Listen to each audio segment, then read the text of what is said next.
How to access deleted messages on Instagram. What's up everyone, welcome to the video. In this tutorial I'm going to be showing you guys how you can easily see the deleted messages on Instagram.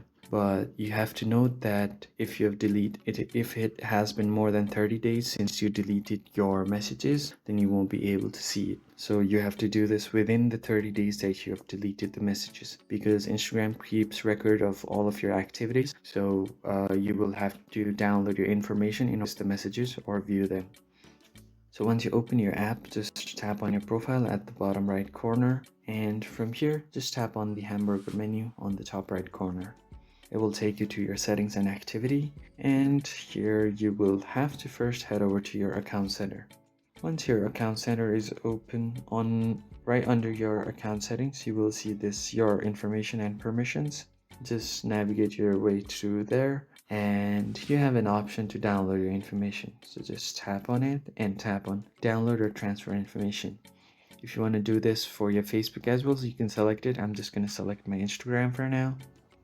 Tap on next and tap on all available information, or you can just choose some of your information.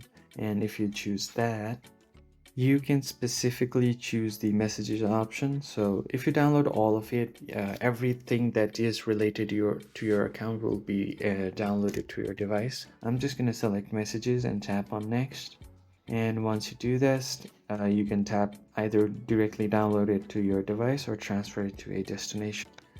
So if you directly want it on your device, you can tap on download on device and create a file. But if you want to transfer it to a destination, you can either choose Google Drive or Dropbox. I'm just going to choose Google Drive and save. And now you can just tap on next.